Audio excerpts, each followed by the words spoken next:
Muy bien, si ustedes pueden vayan escribiendo ya su gráfico, saben que es igualito, solo cambiamos lo que está dentro.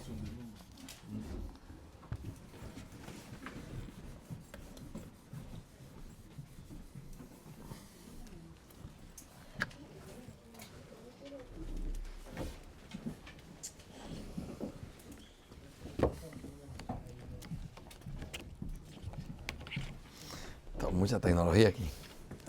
Muy bien, mis hermanos amados, vamos a continuar con nuestro taller. Nos quedan las últimas 2 lecciones. Ya estamos en la recta final, difícil después del almuerzo, pero realmente ha sido un tiempo deleitoso para el alma. Me da pena que Isma y Junior hayan tenido que salir, pero qué alegría que hayan venido desde allá para estar con nosotros estos días. Vamos a mirar un tercer proceso, una tercera actividad de la iglesia. Y como les decía en las clases anteriores, una actividad de la iglesia es algo que el Señor demanda de su iglesia, que tiene que ser hecho siguiendo los principios y que siempre tiene que vivirse en esta interacción entre la autoridad de la iglesia, de los pastores, y la libertad de los miembros. Y cómo eso interactúa es lo que permite que se lleve a cabo el proceso. Ahora nos corresponde considerar lo que tiene que ver con la disciplina de la iglesia, pero básicamente tenemos que decir esto: el tercer paso de la disciplina, y por eso lo llamamos la excomunión de hombres, mujeres que no se arrepienten de su pecado. Así que estamos hablando de la expulsión de miembros impenitentes. ¿Ok? Vamos a volver a nuestro proceso y yo tengo que empezar diciéndoles que es clave que nosotros podamos reflexionar en algunas cositas que aparecen en 1 Corintios capítulo 5, que es un texto clave. Así que les voy a invitar a que puedan abrirlo. 1 Corintios capítulo 5 es un pasaje que nos permite recordar qué es lo que el Señor nos pide o qué es lo que Él dice con respecto a la disciplina en este pasaje tan clave del Nuevo Testamento.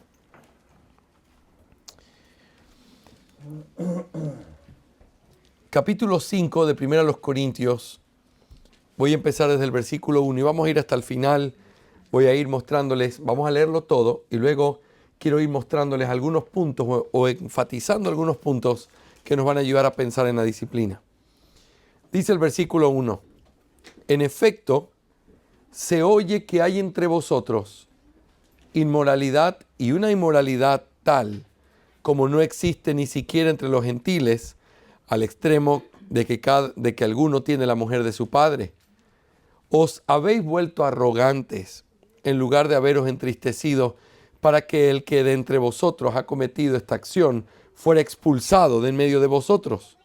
Pues yo, por mi parte, aunque ausente en cuerpo, pero presente en espíritu, como si estuviera presente, ya he juzgado al que cometió tal acción.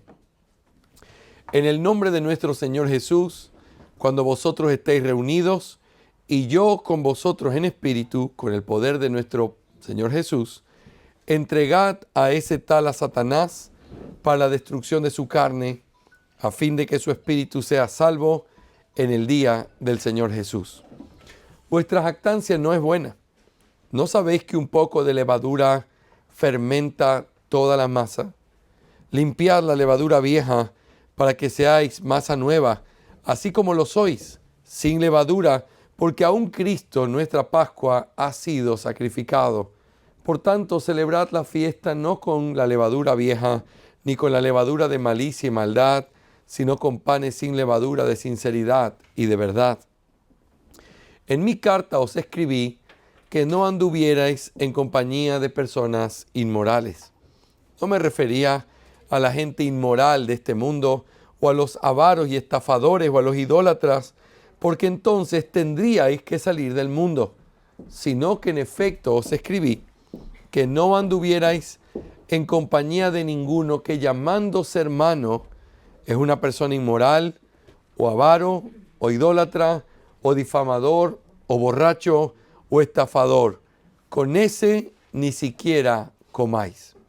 Pues, ¿por qué he de juzgar yo a los de afuera? ¿No juzgáis vosotros a los que están dentro de la iglesia? Pero Dios juzga a los que están fuera. Expulsad de entre vosotros al malvado. Hermanos, este pasaje es un pasaje muy conocido y muy duro porque se está tratando con un pecado y la manera en la que se busca hacer esto es en la claridad que el apóstol Pablo les había enseñado. Solo quiero mostrarte algunos conceptos porque ya hemos hablado un poco de la disciplina, pero quiero mostrarte algunos conceptos importantes aquí. Primero, quiero que juzgues conmigo el hecho de que aquí hay una clara explicación de algunos aspectos prácticos. El apóstol Pablo está haciendo una división y voy a graficarlo aquí otra vez, esto es solo explicación. Él hace una distinción así. Dice, o hace una distinción entre dos tipos de pueblo. El mundo y los de la iglesia. Esa distinción entre el mundo y la iglesia es un aspecto muy importante y claro de cómo Pablo trata aquí el problema. Fíjense, me encanta la explicación que él da porque creo que tiene muchas connotaciones prácticas y les voy a mostrar por qué. Cuando dice que él les mandó una carta, en el versículo 9, y les dijo que no anduvieran en compañía de personas inmorales, él especifica, personas inmorales. Pablo, ¿qué quieres decir con eso? Eso significa que entonces no puedo andar con nadie que tenga o acusación de este tipo de pecado, de inmoralidad, de mentira. Y él explica, hermanos, no me refería a la gente inmoral de este mundo, el círculo de afuera, a los avaros, estafadores o idólatras, porque entonces tendrías que salir del mundo. Eso es lógico, ¿verdad? A ver, hermanos, los cristianos no podemos andar con nadie que sea un adúltero. Entonces, no puedo ir en el tren, no puedo ir en el bus, no puedo ir en el avión, no puedo estar... ¿Me hago entender? ¿Cuánto adulterio hay en el mundo? Adulterio hay en el mundo. Está repleto de adulterio y no lo podemos saber. Pero está repleto de pecado, de mentira, de estafas, de gente avara. Todo eso está el mundo lleno. Pero Pablo está especificando, yo no estoy hablando del mundo. ¿De quién estoy hablando? Y el versículo 11 dice, sino que en efecto os escribí que no anduvierais en compañía de ninguno que llamándose hermano es una persona inmoral o avaro o idólatra o difamador o borracho o estafador. Con ese ni siquiera comáis. Noten la diferencia. Mundo, los que se llaman hermanos. Ahora, ¿qué significa los que se llaman hermanos? Los que han confesado públicamente que creen en el Señor, los que han sido reconocidos como hermanos entre los cristianos, a esos que le llamamos la iglesia, los miembros de una iglesia. Esos tienen que vivir con un estándar diferente al del mundo. El mundo no va a cambiar, el mundo sigue en pecado, pero los que viven en la iglesia deben vivir en un estándar diferente. Y entonces Pablo especifica, no andes con los adúlteros, pero déjame explicarte, no te estoy hablando de estos, te estoy hablando de estos. Cualquiera que llamándose hermano vive así, ese no es tu hermano y de hecho está en una posición muy peligrosa, al punto que con ese ni siquiera deberías comer. Ahora, ¿qué significa esto? Hermanos, esto nos recuerda de una manera clara el escenario de la disciplina. El escenario de la disciplina no es el mundo. El escenario de la disciplina es la membresía. Cuando uno enseña estos temas, normalmente los pastores pudieran hacer esta pregunta, y a veces la hacen. Pastor, ¿y quiénes están bajo la disciplina de la iglesia? ¿Los que vienen a la iglesia o los miembros? ¿Solo los miembros? Y uno tiene que repetir, hermano, solo los miembros. ¿Por qué? Porque cuando hablamos de miembros, estamos hablando de personas que han vivido un proceso en el que han sido reconocidos como cristianos y que son parte de la iglesia visible de Cristo. Si alguien viene a la iglesia, es un visitante, tiene muy buena disposición, se nota su deseo de aprender, hasta que no sea reconocido como un miembro de la iglesia, sigue siendo alguien que formalmente no es considerado un cristiano. Piensen en el problema que tienen las iglesias que no tienen una membresía. Permítanme hablar de temas eclesiológicos. Nosotros no tenemos una membresía definida, pastor. Miembros son los que vienen. Ok, entonces te voy a poner un ejemplo. Tienes un heladero, vamos a usar el ejemplo latinoamericano. Tienes un heladero que vende los helados fuera del culto todos los domingos y una vez al mes se mete al culto. Él viene, él es un hombre que sabes que vive en un adulterio porque engaña a su esposa. Él mismo te lo ha contado. Pastor, yo no vengo a la iglesia porque lo que pasa es que yo ando haciendo cosas no muy buenas. Entonces, ya cuando cambie, capaz que vengo. Pero viene y se sienta. La pregunta es, ¿él está bajo la disciplina de la iglesia? Alguien dice, bueno, es mi marido, pastor. Yo vengo a la iglesia y soy miembro, pero mi marido, él también viene conmigo, pero él no es miembro de la iglesia. Pero él viene, pastor, disciplínelo, porque aquí hay algo. Espera un momento. ¿Cuál es el escenario de la disciplina de la iglesia? El escenario, esto es bien importante, profundo y sólido. El escenario es la membresía de la iglesia, porque son los miembros los que han confesado, yo soy cristiano, y deben vivir como cristianos. Por lo tanto, ¿cuál es el propósito de la disciplina? Piénsalo en este sentido. Si ese es el escenario, es recordarle al que no está viviendo como un cristiano, hermano, nosotros no vivimos con las mismas reglas del mundo. Tienes que vivir como vive un cristiano. ¿Por qué estás viviendo de esta manera? ¿Por qué estás haciendo esto? ¿Por qué te conduces de esta manera? ¿Por qué estás actuando así en tu trabajo? ¿Por qué haces esto? El hecho de recordárselo es recordar que ese es el escenario. Nosotros no juzgamos al mundo. Nosotros juzgamos la iglesia. Porque al mundo, dice el texto claramente, Dios lo va a juzgar un día. Pero a la iglesia nosotros tenemos que juzgarla porque vivimos en un proceso de disciplina y de limpieza mutua en donde nos hacemos bien el uno al otro. Ahora, dentro de ese escenario, quiero también explicar algo importante. ¿Cómo se ve en la práctica esto? La verdad, pastor, es que yo desde que me hice cristiano, yo no voy a visitar a mi familia, ellos son inconversos, ellos hablan de puras cosas vanas, entonces yo prefiero evitarlos, yo no me relaciono con ellos. Esa no es la actitud correcta. Porque hay una relación familiar que a veces la única oportunidad de misiones que va a tener esa familia es tu paciencia sentándote a escuchar algo que no es lo que te encanta, pero que por estar allí y mostrar que los amas, quizás en algún momento se abre la oportunidad de decir, oye, a ver, cuéntanos qué es lo que haces en la iglesia y cómo es tu iglesia y qué enseñan en tu iglesia. Eso es campo fértil. Ah, yo te voy a explicar lo que me enseñan en mi iglesia. Vamos a sentarnos. ¿Tienen unos minutos? Sí, te voy a explicar. Pero para que se abran esas oportunidades, uno tiene que aprender a tener un corazón misericordioso, de saber que nos es natural, y así debería ser, vivir con los cristianos. A mí me encanta estar con los cristianos. No me gusta mucho estar con la familia inconversa, porque hablan de cosas, hacen bromas en doble sentido, y uno dice, este no es mi mundo, esto no es lo que yo quiero.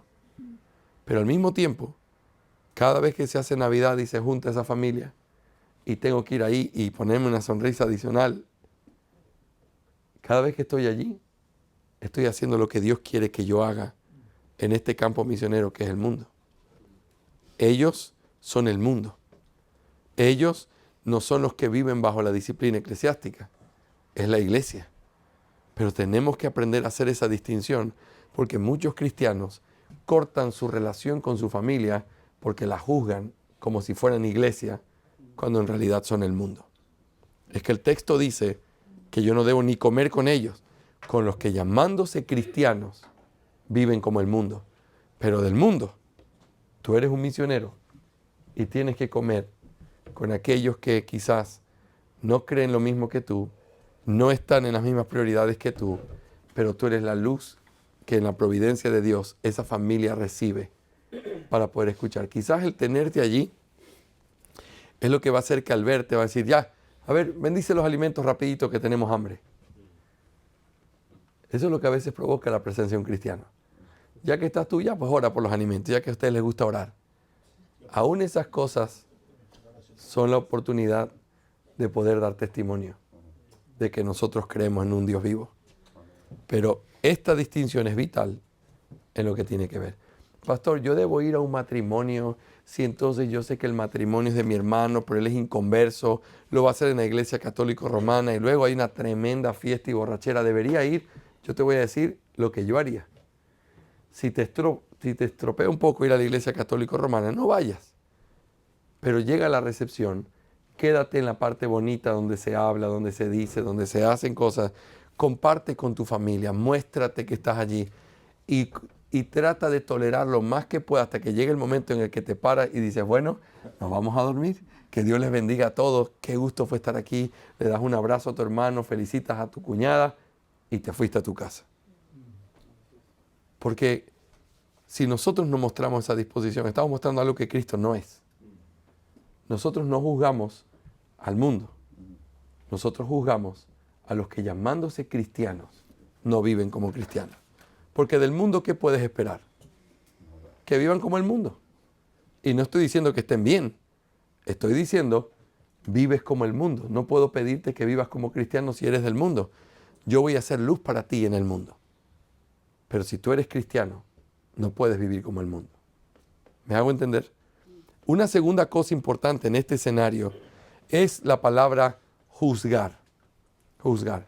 Muchos cristianos, me he encontrado también en el camino, que muchos cristianos tienen problemas con esa palabra. Pastor, es que uno no debe juzgar. Yo no juzgo. Déjame explicarte algo. Juzgar es parte de nuestro trabajo. Nosotros debemos verdaderamente juzgar. ¿Juzgar qué? No podemos juzgar lo que no vemos o lo que no conocemos, pero debemos juzgar las obras que sí podemos ver. Si tú vieras que yo le hablo mal a mi esposa y le grito, y tú escuchaste que salimos del carro y le fui gritando y tiré la puerta, si tú me amas, yo esperaría que tú juzgues mi pecado diciéndome, pastor, lo que usted hizo no está bien. Yo no puedo decir, ¿cómo te atreves a juzgarme? Solo Dios me juzga. No, Dios tiene una ley y no necesita ser Dios para juzgar lo que la ley dice que está mal y que está bien. Cuando alguien renuncia a juzgar, se está diciendo que no hay un juez y que no hay leyes y que no hay principios y que entonces por eso no tenemos que decirle al otro lo que está haciendo mal. Es que no, ¿quién soy yo para juzgar? ¿Quién pone la línea? Dios la pone. Y si te niegas a mirarla, es como si estuvieras negando a aquel que dio la ley y que dice que matar está mal, que robar está mal, que mentir está mal. Y si Dios dice que está mal, es mi deber tener que juzgarlo como Dios lo juzga. Ahora, no lo juzgo porque yo sea mejor. No lo juzgo porque yo sea perfecto. Lo juzgo porque esa es la regla en la que vivimos tanto tú como yo. Porque cuando tú te sales de la línea, yo tengo que juzgar tu pecado. Y cuando yo me salgo de la línea, tú tienes que juzgar mi pecado porque hay un Dios entre nosotros que ha puesto los principios. ¿Qué es lo que no debes juzgar? Lo que no sabes. Yo sé por qué el pastor Jorito vino. Yo sé por qué él dijo eso. Es para poder hacer tal cosa y tal cosa. Y tú comienzas a hacerte toda una historia juzgando las intenciones que no puedes ver. Y comienzas a hacer una gran historia de eso y estás juzgando algo que es pecado. Yo juzgo lo que veo, no lo que creo, no lo que me imagino, no lo que yo pienso que es la intención. No podemos juzgar intenciones que solo Dios las conoce. Podemos juzgar obras que se revelan y muestran cuando algo no está bien. Pablo utiliza el lenguaje de juzgar. Él dice en el versículo 12, ¿no juzgáis vosotros a los que están dentro de la iglesia? Se tiene que juzgar a los que están dentro de la iglesia. Hermanos, otra vez, juzgar no es creerte mejor.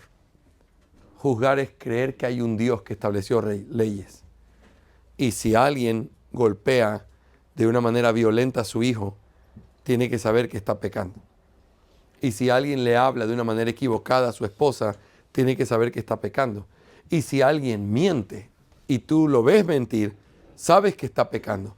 Juzgar su pecado es amarlo porque es recordarle que tenemos un rey sobre nosotros que ha establecido principios por el cual tenemos que vivir. Me estoy haciendo entender, mis hermanos. Esto es una parte importante. Porque la Biblia dice que por los frutos vamos a juzgar si alguien es del árbol bueno o no. Es por el fruto que uno va a juzgar que alguien realmente esté caminando correctamente o no. Si yo digo que amo al Señor y hago todo lo contrario a lo que el Señor manda, tú tienes el derecho de decirme, pastor, usted no está haciendo bien. Porque usted dice que ama al Señor y mire lo que hace, mire esto, mire esto, mire esto, mire esto. Todo eso es algo que se necesita en este trabajo que tenemos de la disciplina eclesiástica. ¿Sí, mis hermanos? Ahora, hay otros detalles que encontramos en este texto también. El detalle es, quiero que veas conmigo el versículo 3, volvemos a repetir algo que ya lo hemos dicho en otras lecciones. Pues yo por mi parte, aunque ausente en cuerpo, pero presente en espíritu, como si estuviera presente, ya he juzgado al que cometió tal acción. Versículo 4. En el nombre de nuestro Señor Jesús, cuando vosotros estéis reunidos y yo con vosotros en espíritu, con el poder de nuestro Señor Jesús, entregad a ese tal a Satanás. Fíjense, ¿cuándo se debe juzgar la disciplina eclesiástica? ¿Cuál es el escenario correcto para hacerlo? Es dentro de la membresía, cuando la iglesia está reunida, se debe juzgar correctamente ese pecado. Ahora, esto también tiene una connotación de autoridad. Estando mi espíritu, dice Pablo, y en el nombre del Señor, con el poder de nuestro Señor Jesús. La disciplina no es un asunto arbitrario de hombres.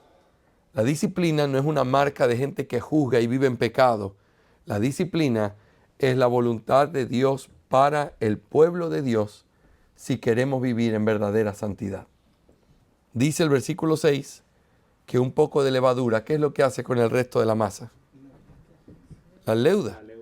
La levadura se extiende de tal manera sobre la masa que lo que empieza chiquito llega a saturar toda la masa y toda la masa se echa a perder con esa levadura.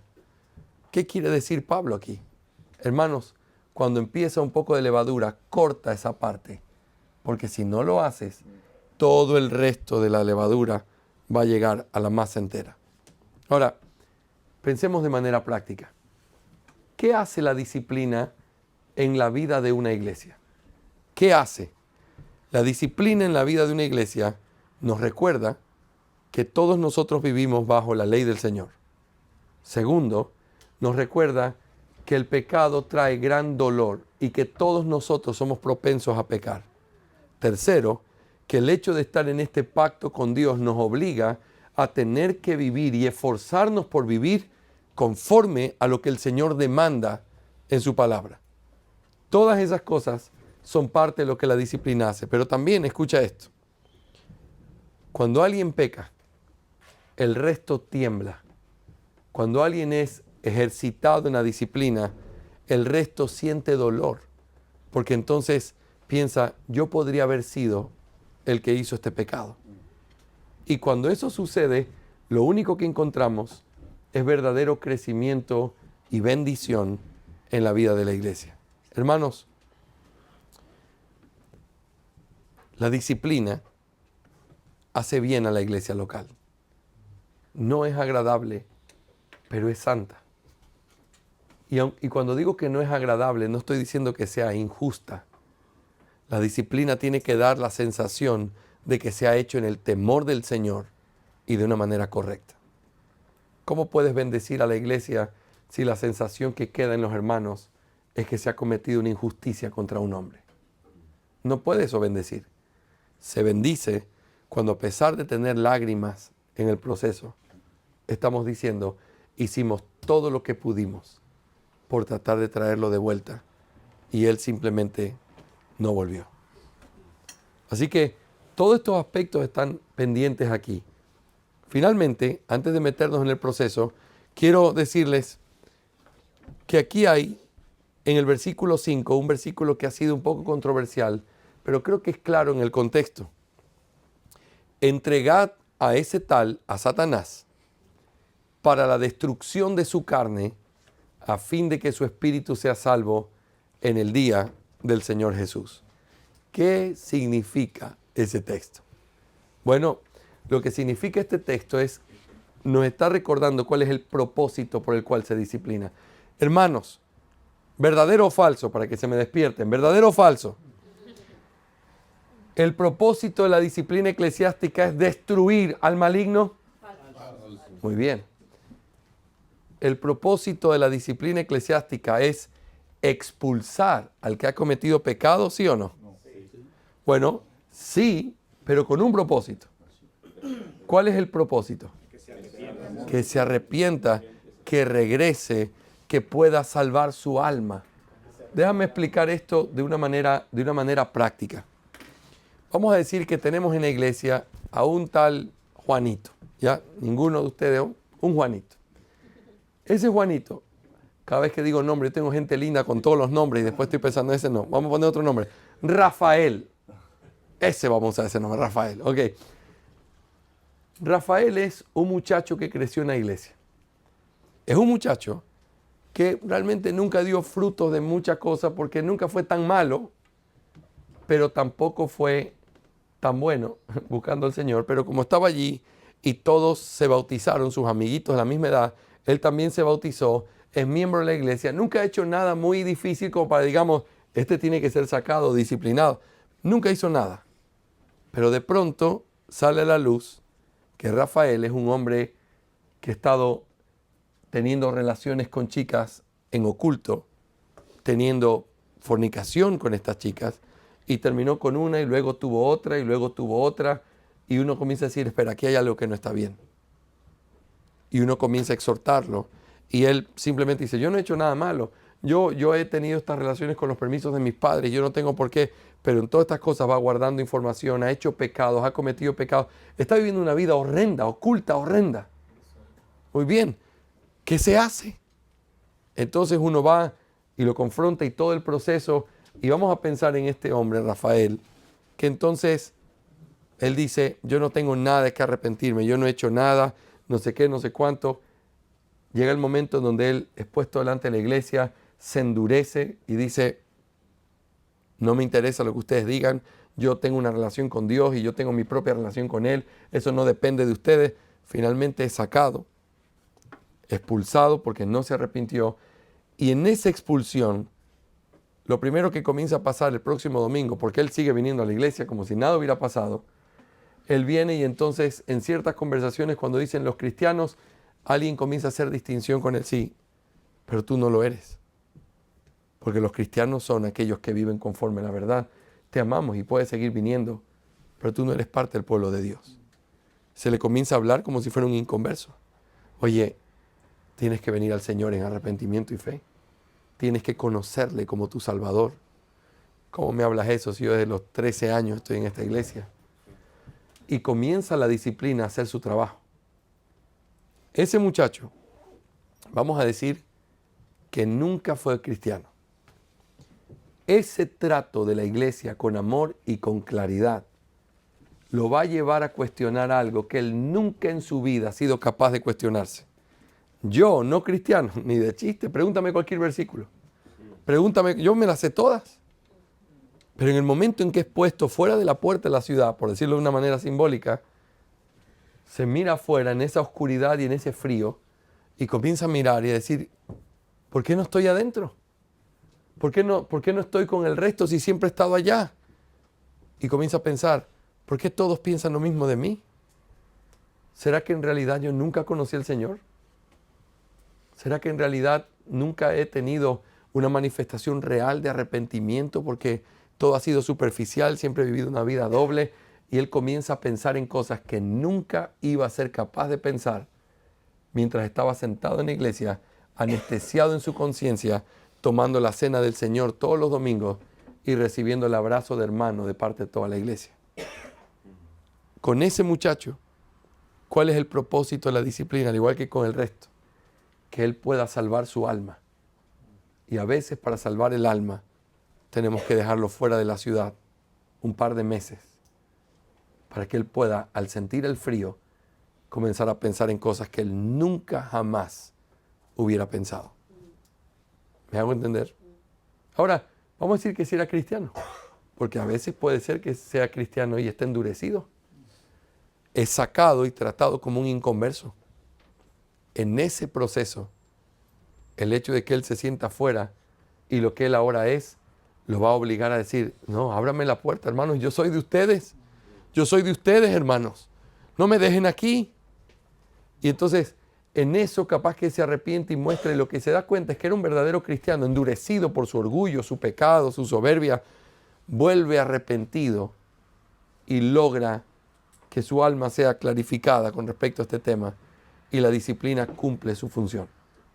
¿Cuál fue la función? La destrucción de su carne, echarlo fuera de las puertas con un propósito, que su alma sea salva en el día del Señor. No es que es alguien que es salvo, pero que simplemente hay que expulsarlo porque es un cristiano carnal que vive fuera. No, que su alma sea salva en el día del Señor implica que al exponerlo y darlo a Satanás, él pueda volver en arrepentimiento y finalmente salvarse por causa de este trato en el que tuvo que enfrentar esta situación de la forma en la que tuvo que enfrentarla. La disciplina tiene un propósito de traer a las personas en arrepentimiento, mostrarles su pecado, hacerles bien, restaurar. ¿Ok? Todo esto, mis hermanos, es una parte importante de lo que nosotros debemos pensar de la disciplina eclesiástica. Quiero entonces mirar en los minutos que nos quedan de esta lección cómo funcionan los procesos en esta vida o en esta parte del proceso de la disciplina eclesiástica. Entonces, ¿qué es lo primero que debería ir? ¿Qué representa esa flecha roja? ¿Quién me dice? Como vive el proceso, preparación. Muy bien, vamos a decirlo así, en general. La flecha roja significa la preparación de los asuntos de antemano, ¿sí o no? Antes de llegar a la parte 1, tuvo que haber un proceso previo.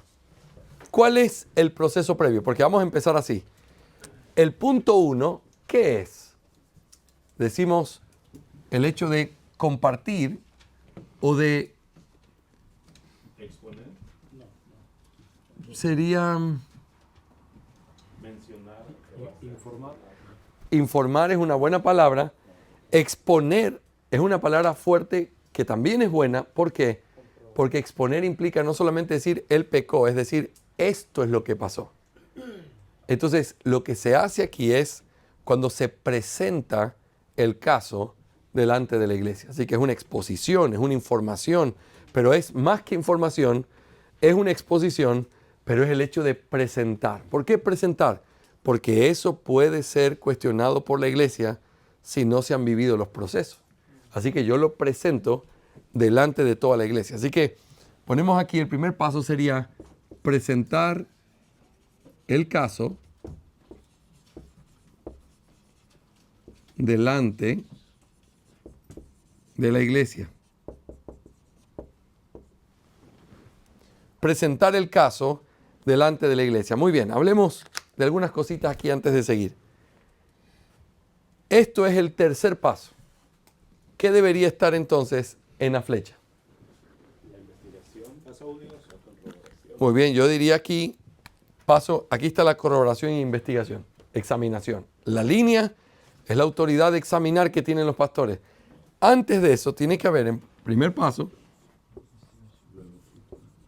y el segundo paso. ¿Sí o no? Mateo 18. Porque paso 1 y paso 2, oh pastor, eso está claro. No, la idea es, ve a solas, paso 1, lleva testigos, paso 2. Así que ya no recuerdo, como estuve enseñando en la madrugada lo mismo, ya no recuerdo si hablé de esto con ustedes, pero voy a repetir algunas cosas, así que ténganme paciencia. El paso 1 es ve y repréndele estando tú y tu hermano solos. El pastor, antes de llegar aquí, tiene que comprobar que esto se hizo en privado. ¿Qué es y por qué el primer paso es tan precioso y lleno de misericordia? Hermanos, porque cuando uno es confrontado por alguien que te ama, puede haber mucha esperanza. Porque no me lo dices en público, no me atacas en las redes sociales, no me atacas donde otros están leyendo y entonces mi orgullo se pone en tela de juicio. No, en la soledad, en el silencio de donde se hablan los amigos, te digo, hermano, esto que hiciste no está bien. Cuando alguien puede hablar al corazón y tratar al corazón, es una parte sumamente importante del proceso de disciplina. Ojalá solo nos mantuviéramos en el paso 1.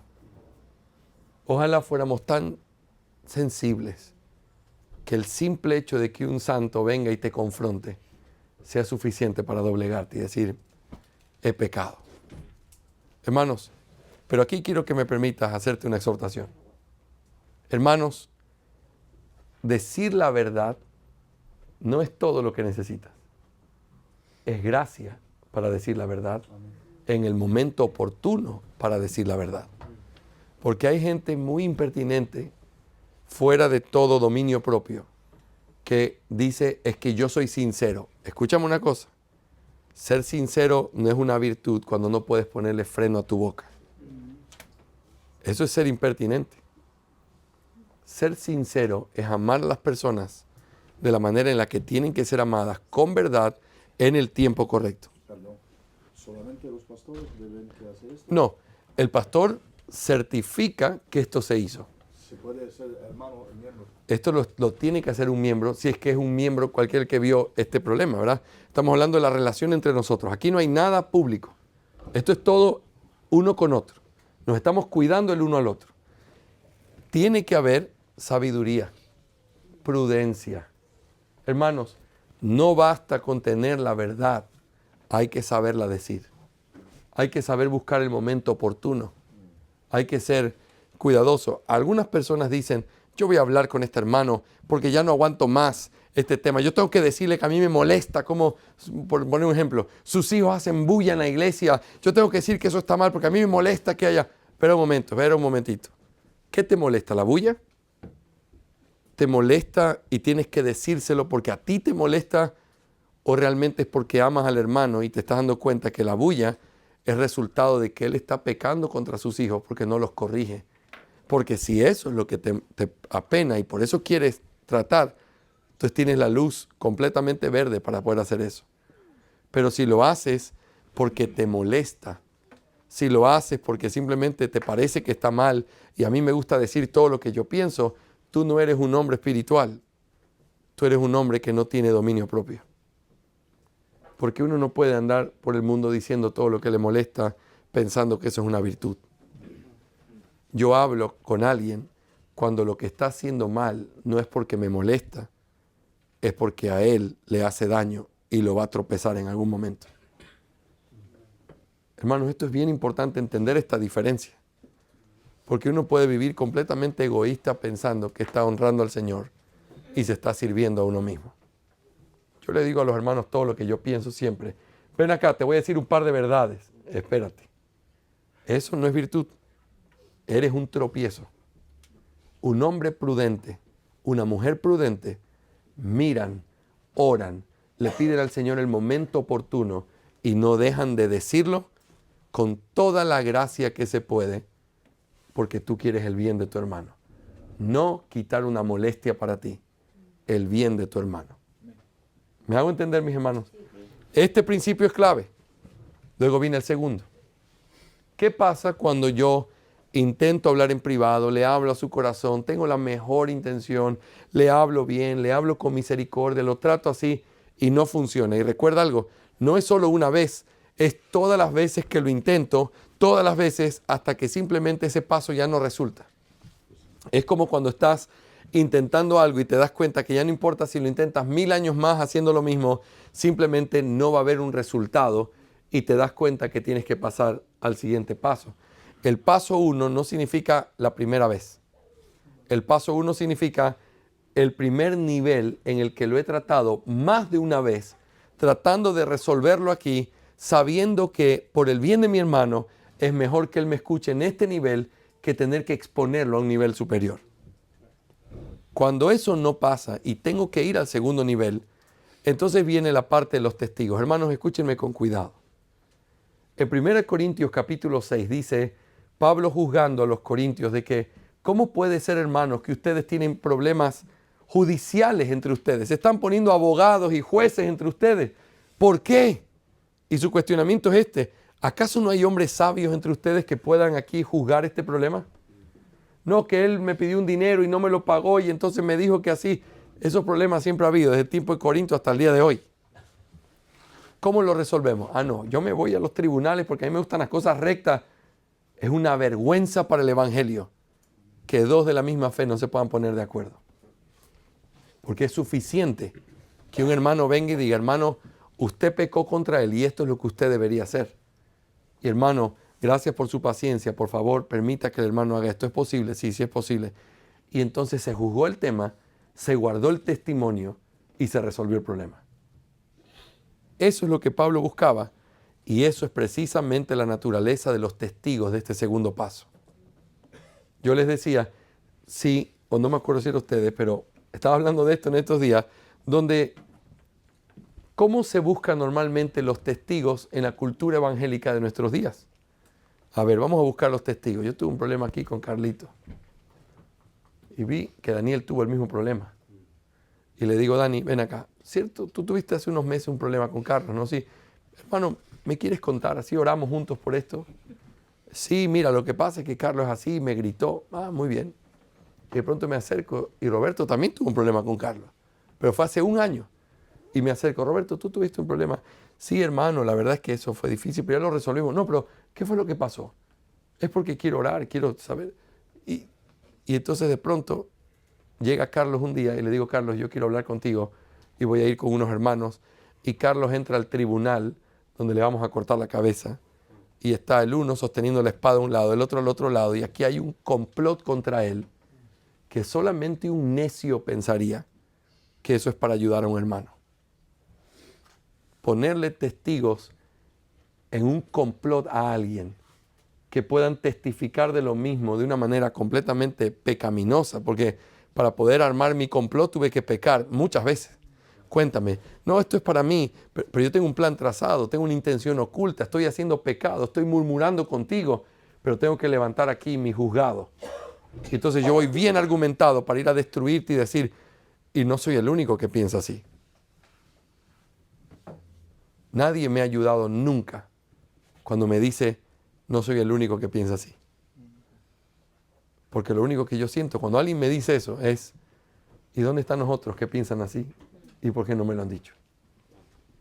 Ese no es el principio. ¿Cómo es el principio, hermanos? El principio tiene que ser testigos imparciales. Vamos a buscar a Pato, vamos a buscar a este hermano que va a sentarse con nosotros. Hermanos, vamos a venir Carlos y yo y les vamos a hablar. Ya se me fue Carlos, ya no podemos juzgar esto, pero vamos a hablar Carlos y yo. Yo quiero que ustedes lo escuchen a él y quiero que me escuchen a mí. Y hermanos, si yo estoy equivocado, por favor repréndame. Y yo me arrepiento. Yo creo que Carlos está pecando contra mí. Pero si Carlos está pecando, por favor díganselo. Porque entonces ya no es un tema mío, como si fuera un asunto personal. Él está haciendo algo que está mal delante del Señor. Y cuando se ponen jueces imparciales a juzgar un caso, lo que tú tienes como resultado es la iglesia actuando como tiene que ser con la iglesia, juzgando el pecado de la iglesia.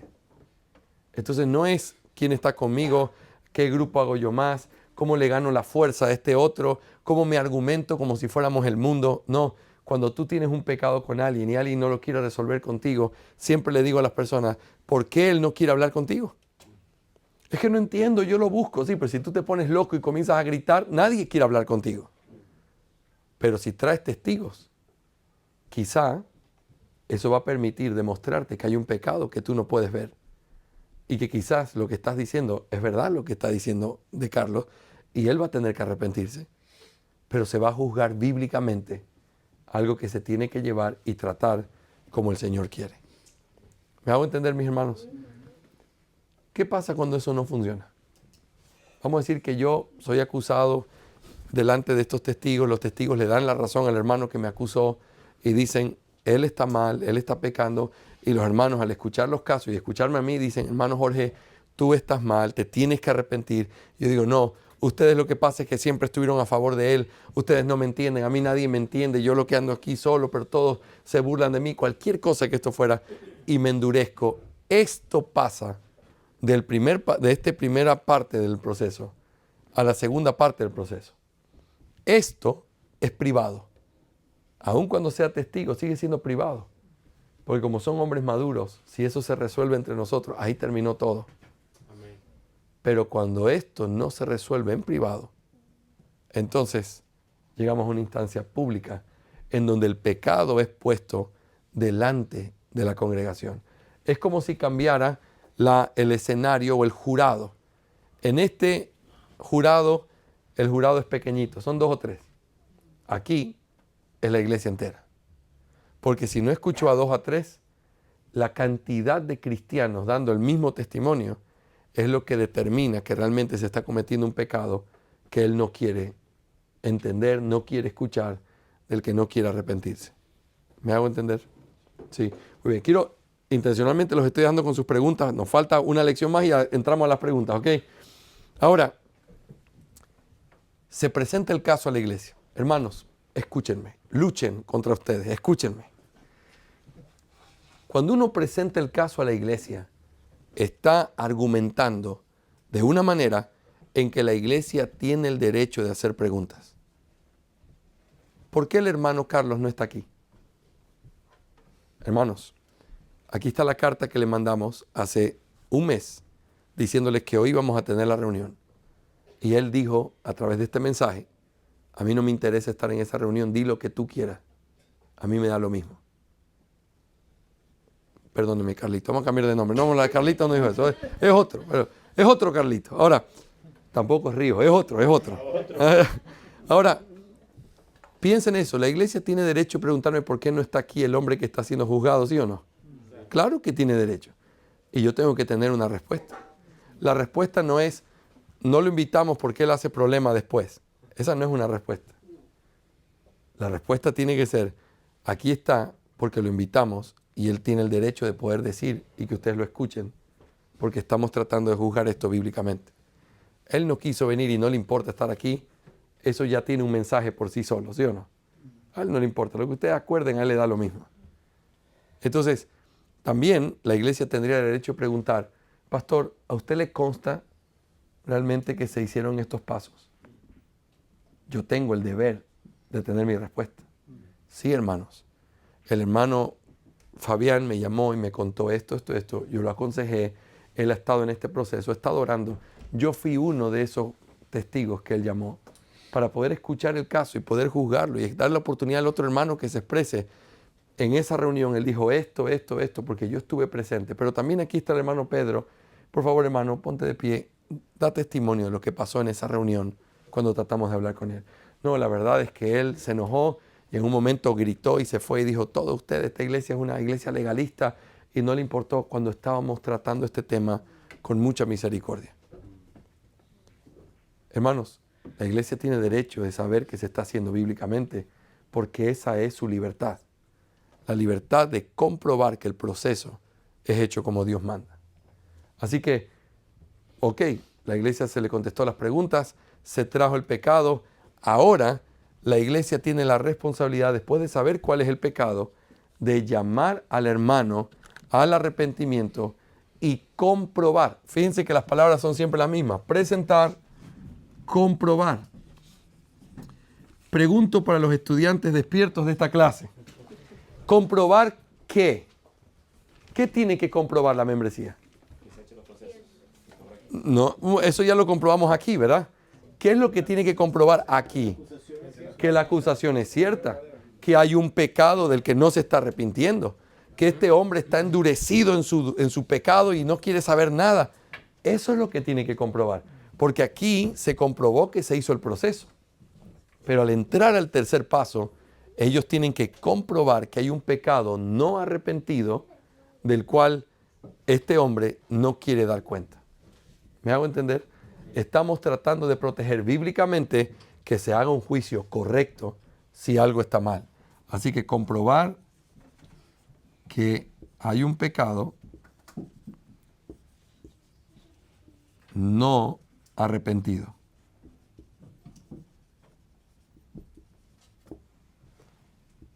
Muy bien. ¿Cómo se comprueba eso? Eso se comprueba a través de un proceso intencional de tratar de hablarle al corazón del hermano e involucrarte en lo que está pasando.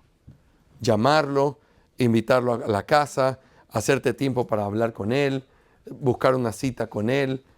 El hermano se comienza a sentir agobiado de que todo el mundo lo está buscando.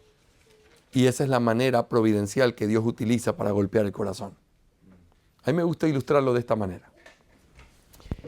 El sábado por la tarde tenemos la reunión de miembros, se expuso el caso, los hermanos contestaron las preguntas y comprobaron que se hizo el proceso. Y ahora empieza entonces esto, que es el llamado de la iglesia a arrepentirse que le hacen a este hombre. Así es como me gusta imaginármelo. Llega él y entra a las puertas de la iglesia, ¿verdad? Y quien lo recibe es la hermana que está todos los domingos está ahí junto a su esposo. Y cuando lo ven, él nota que ellos cambian la cara, no una cara de molestia, sino como de tristeza.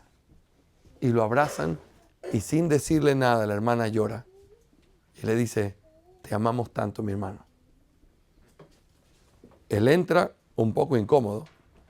Y cuando entra donde está el hermano, que lo va a acomodar donde sentarse, el hermano cuando está acomodando y cuando se da cuenta que es él, para, le da la mano, lo mira a los ojos y le dice, hermano, realmente te amo y lo que estás haciendo no está bien.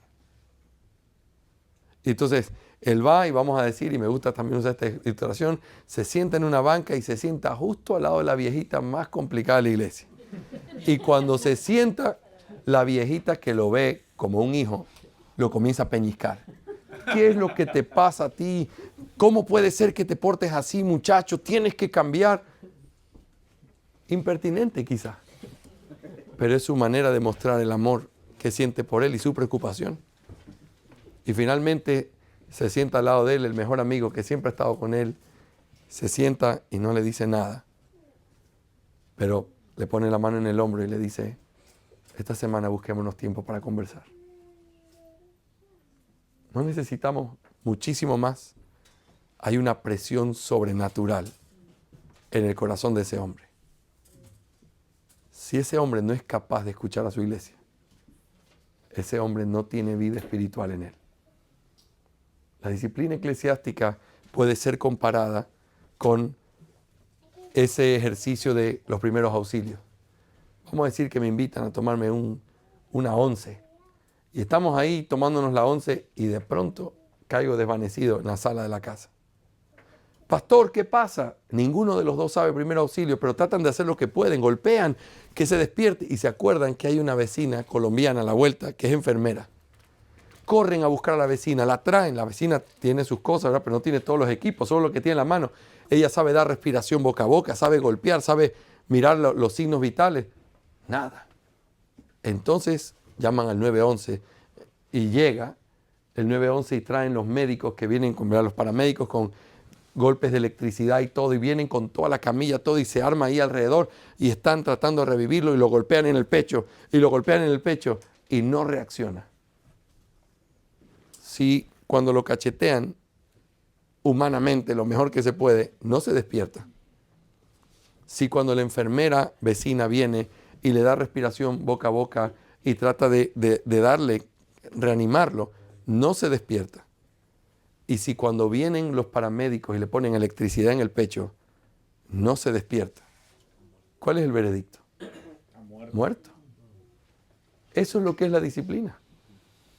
El primer paso es tratando de hacer a veces tontamente, a veces de la manera más, hermano, no creo que está bien esto, y le tratas de decir de una forma, y quizás no es la mejor, no eres profesional, no eres un consejero, no sabes cómo hacerlo, pero lo haces con amor, lo haces tratando de realmente que se despierte. No se despierta. Los testigos es como cuando traemos a la enfermera en este caso y entonces se le da un poco más de atención, un poco más profesional. Si saben cómo hacer esto, no reacciona. La última instancia para ver si hay vida es traerlo delante de la iglesia. Y es como si la iglesia lo comenzara a picar. Vamos a imaginarnos algo. Lo estás picando, a ver si reacciona, si hay algún movimiento, si hay alguna reacción del cuerpo. No hay nada. Si alguien no es capaz de reaccionar a los golpes en el pecho del amor de una iglesia que incluye a tu mejor amigo, al que te recibe en la puerta, a los que estuvieron el día de tu matrimonio, a la viejita impertinente, todo eso. Porque todo eso es la iglesia. Si no te despiertas, gentil y publicano. Eso es lo que es la disciplina. No es con el deseo de molestar, de lastimar, de señalar. Es la desesperación de despertar. Ese es el principio clave de la disciplina. Hermanos, esto tiene que ser intencional. Esto tiene que ser organizado. Esto tiene que tener cosas puntuales que los pastores tenemos que liderar para que se haga. Hermanos, una vez, hace algunos años, había una jovencita que realmente muy linda en lo que se mostraba exteriormente. Un día se enamoró de un inconverso. Se endureció en el alma completamente y manifestó que nunca había conocido al Señor. La llamamos al arrepentimiento, tratamos de hacerla recapacitar con toda ternura, una niña muy querida por todos. No funcionó. Llegó el tercer paso y tuve que pedirle a 4 o 5 hermanas, por la complejidad de que era una señorita, necesito hermanas 4 o 5 que se comprometan a poder hablar con ella y llamarla en este caso. Ella ya había dejado de venir a la iglesia. Y llamarla al arrepentimiento. La hermana Dianita, la hermana fulana, la hermana, levantaron la mano. Hermanos, en un mes nos volvemos a reunir. Oren por ellas. Busca la ocasión, todos nosotros, de llamar al arrepentimiento. Pero hermanas queridas, nosotros dependemos de que ustedes hagan las cosas que tienen que hacer. En un mes nos volvimos a reunir. Hermana Dianita, ¿cómo le fue? La verdad es que la llamé y me dijo, mira hermana, si usted me viene a hablar del tema, usted no tiene nada que hablar conmigo. Otra hermana dijo, yo le estaba llamando, ella me contestó y me dijo, por favor deje de insistir, yo no voy a cambiar al amor de mi vida por una religión. Palabras literales. Cuando alguien dice que lo que tenemos es una religión, es alguien que evidencia que nunca conoció al Señor.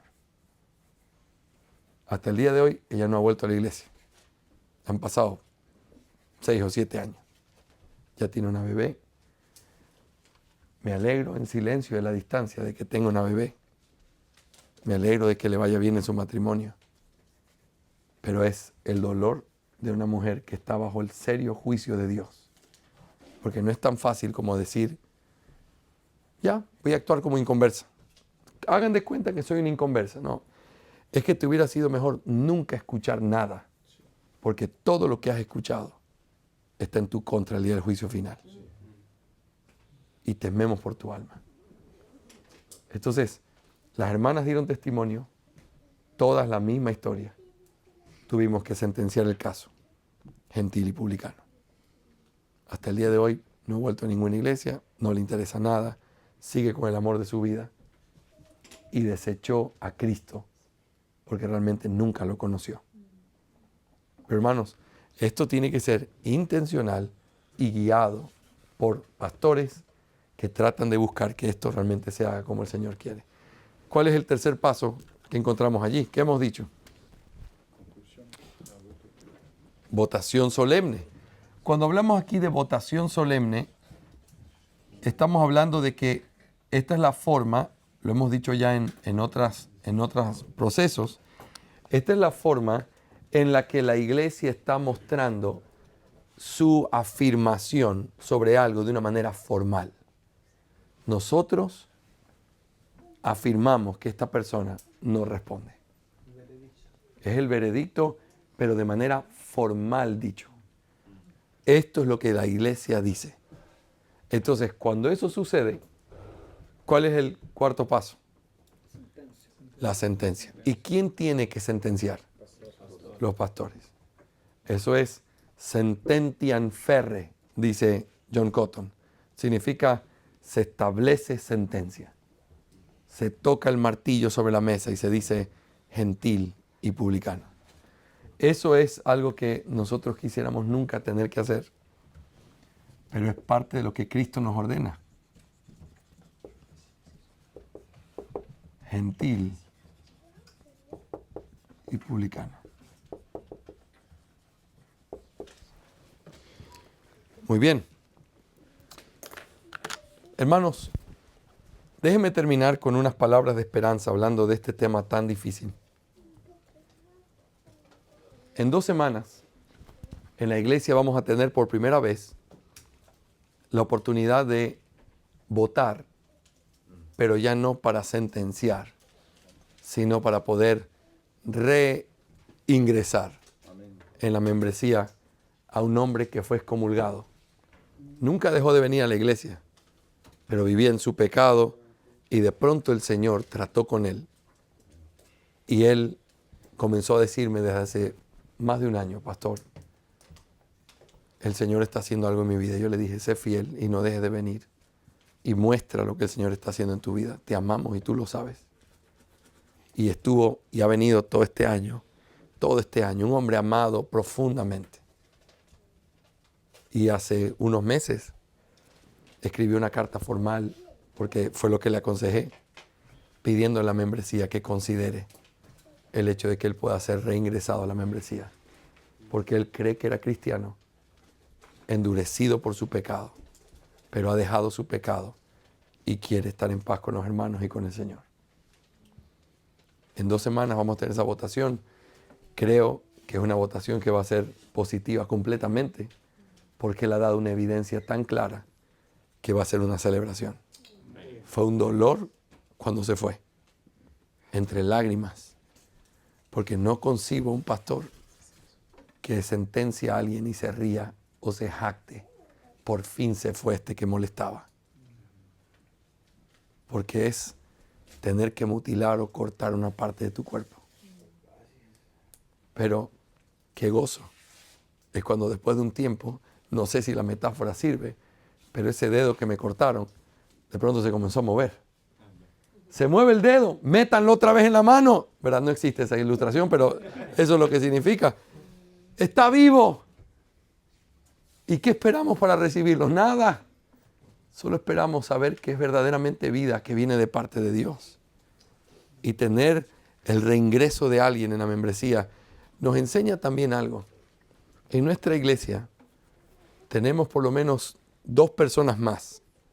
Una tercera que no viene siempre, pero tenemos 2 personas más que aunque fueron excomulgados de la iglesia, se siguen congregando y vienen a la iglesia con su cabecita agachada diciendo, quiero estar bien con el Señor y con mis hermanos. Uno de ellos es un hombre que amo muchísimo. Un hombre muy talentoso. Se endureció en su pecado. Su pecado y la expulsión en todo ese endurecimiento le costó su matrimonio. Estuvo el día domingo pasado. Estuvo con sus 2 hijitas. Sentado en las piernas cantando las canciones del culto conmemorativo del Día de la Reforma. Y yo mirándolo desde atrás, siempre que tengo la oportunidad paso y le doy un beso en la cabeza, le acaricio la cara y le digo, tú sabes que te amo y estoy feliz de que estés aquí. Lo he animado, ya tiene asistiendo más de un año. ¿Por qué no buscas? Si tú realmente crees que eres un cristiano, ¿por qué no buscas de regreso estar en paz con tu Señor y con la iglesia? Y él me dijo, me da terror, pastor, porque yo no quiero volver a fallar a mi Señor. Eso es la obra de Dios en la vida de alguien. Y lo que tenemos que asegurarnos, y esto es lo que les quería decir, es que estos procesos se hagan tan bien que nadie diga, yo me fui de esa iglesia porque a mí me juzgaron injustamente y lo que hicieron por mí no fue correcto. Si ellos vuelven, primero es porque saben que los amamos y que tienen la puerta abierta, pero segundo, es porque no se juzgó incorrectamente su caso, sino que lo tratamos con el amor, la paciencia. Y a veces yo le he dicho a la iglesia, yo prefiero caer del lado de la misericordia y no del juicio rápido. Y a veces una sentencia se puede demorar un buen tiempo y nunca simplemente cortar antes de tiempo. Prefiero que digan, pastor, ya hay que sacar ese dedo porque está morado, a que simplemente todavía esté medio color piel y cortarlo. Y así es cuando las personas pueden sentir también que esos procesos son o no bíblicamente tratados. ¿Sí? Muy bien. Vamos a parar aquí y volvemos al último round, a la última pelea de este taller, ¿ok? Hermanos, 10 minutos.